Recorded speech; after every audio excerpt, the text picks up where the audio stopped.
When coming off a bulk, slow cutting is the superior choice. This video will prove why. First thing I'll mention is that I won't be discussing the obvious points too much.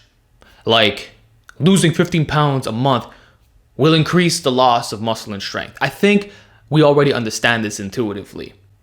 Obviously, if your bench is 315 and you were supposed to end up with a 275 by the end of your fat loss phase, maybe now you'll be at 245. There's always pros and cons to certain actions. Yes, you acquire a leaner state, but now you look a bit more flat because the muscle isn't what it used to be. And now there's going to be months of rebuilding that strength once you re-enter a bulking phase or even trying to slowly gain over time.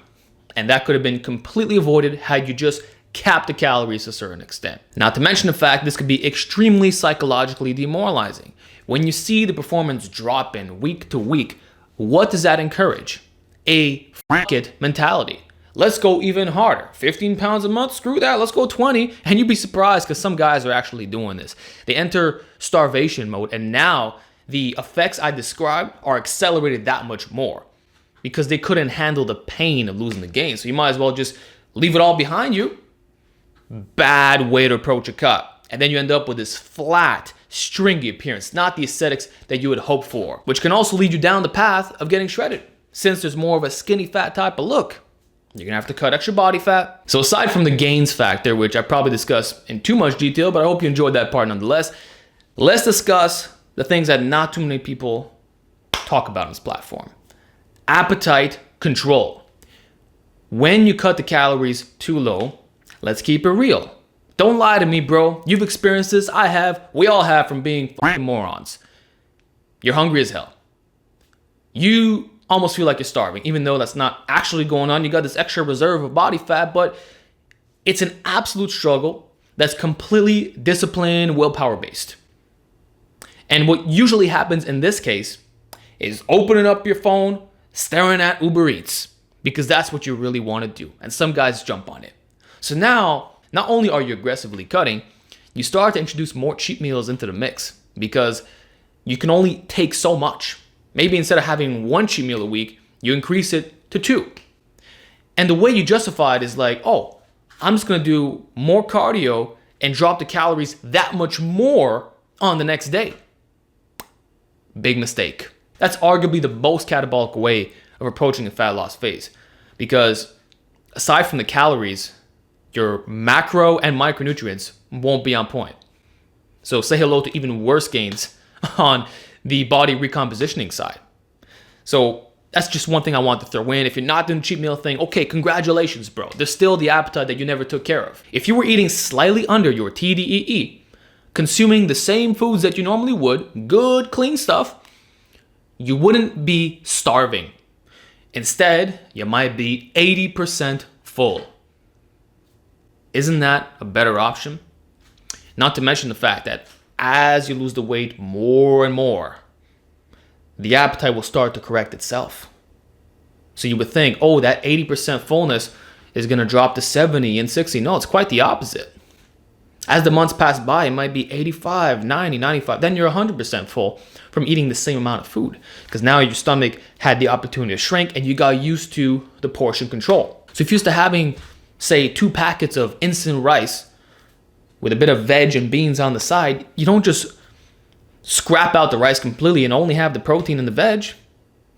Reduce it to 1 packet. Otherwise, you're cutting out at least 300 to 600 calories. And that is for one meal. Imagine if you do that for every single meal. You're going to end up under eating far too much. And the moment you lose that weight, you're going to have this strong incentive to regain it all because you never solved the hunger from day one. You literally suffered the entire way through, not a super long period of time since it was an aggressive cut, but now you're just there like, okay, fucking feed me. And that's why binge eating is so common among these individuals. They lose all the weight, regain it back immediately. Or they get halfway through their goal and then just start going nuts. Which also leads me on to another point. The slow route is how you force real lifestyle changes that last. This is what you're going to be eating like for the rest of your lifting career. The only thing that changes are the portions.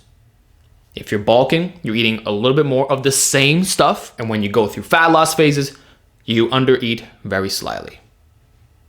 That's it. Because the truth is, many are capable of starving for a little bit in order to get a certain body weight. But how are you going to maintain that if you don't understand nutrition?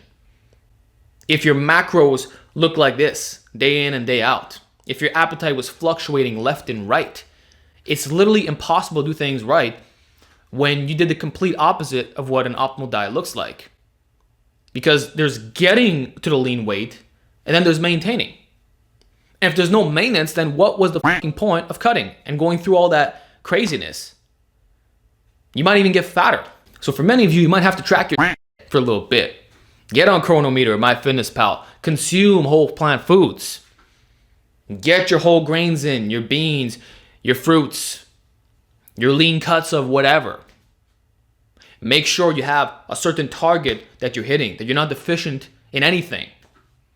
And that the calorie deficit is consistent day to day, or at least the net deficit remains on a weekly basis.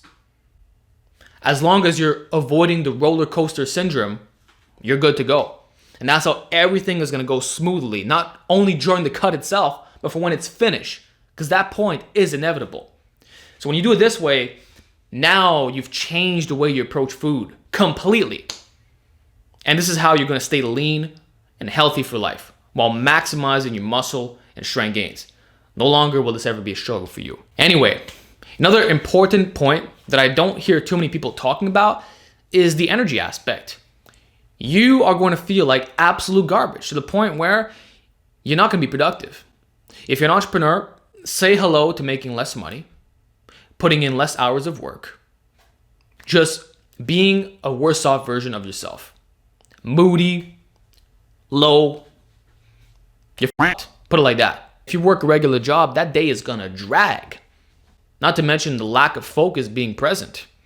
You might have to overdose on coffees. Have so much of them just to mask for your diet. Relationships will suffer. Friendships. You're just going to be in a daze all the time. People are going to be looking at you like, yo, are you okay? Because they can sense there's something wrong. You're not yourself. You might say things that you don't want to say. So instead of living like a walking zombie, which is going to affect every aspect of your life, why don't you just cut back the calories a tad bit? It's so fucking simple, guys. Like, f me. And what about your fitness? If you can't even function during daily activities, how in the f are you going to complete a brutal workout or do your cardio? Where's the motivation? Guess what? You probably won't. If you're running an upper-lower program twice a week, it's going to switch to once a week. You'll be doing Monday, Tuesday, and then rest for 7 days for both those sessions. Or if you're supposed to do cardio 5 days a week, you're going to drop it to 2 to 3 times a week. If you're supposed to go for a run 1 hour, it's going to be 30 minutes. This is what happens when you f around with the diet way too much, which compounds every little con that I mentioned in today's video. Why go through any of that? Talk about suffering for not a single fucking reason. Complete waste of time and misery. 100% avoidable. Lastly, with slow cutting, you accept the inevitable. That at some point you will indeed be lean. It's just a matter of time. There's no short-term gratification. It's going to take some months. It might be 3 to 6 months, not 1 to 2 months. That's what it is. But guess what happens when you hit that point? You appreciate it. And you did it right. Everything slowly adapted. You minimized the muscle and strength loss. The appetite was synced with your newer body weight as you slowly crept down there. And now it's going to be an absolute joke to maintain. The tendency of binge eating, going back to older habits of eating all kinds of garbage foods. You've already been in this for almost half a year, depending how much weight you had to lose. So it's easy for you now. You've conquered this. Nutrition is no longer an issue. You literally won the fight because you did things right from the start. You know how to eat. You had the energy. You weren't moody. You saw that you still look somewhat full. You're performing well. Every box was positive. You had a good cut. And so, where's the incentive to regain the weight? Not to mention the fact that if you were in this for that long, you sure as don't want to go back to being heavy. There was a bit of a pain element to this, mostly psychological. So to simplify this main point, slow cutting provides a strong incentive for staying lean. Chances are you won't regain the weight. And now it's time for you to savor it. Put it like this: slow bulk equals slow cut. Fast bulk equals fast cut. And if you did do things quickly, what's the next step? Regain the weight. And you're going to do it quickly, by the way. So talk about a lot of headaches and rebounding when most of this could have been completely avoided. So what are you going to do next? If you're at the end of your cut, are you going to get impatient? Or will you muster through for a little bit longer and finally reap those long-lasting rewards? It's your choice, but I'm just warning you. A lot of people go down the fast route, end up regretting it, and they won't be peak status for very long. Just an observation. You may be the exception. You may have already been in this game for such a long time that even if you do things aggressively, there's still a meticulous method to it. And for that, congratulations. But I'm specifically addressing the majority here, the people who actually need to hear this advice, not those who are already experts at bulking and cutting. If that's you, again, congrats. But my video is for the masses. And I know that is going to serve you a lot better than the crash dieting advice that's out there. So there you have it, guys. Simple video. I hope you took it to heart. Give me feedback in the comment section. What's your experience been with slow and fast cutting? And I'll talk to you all next time.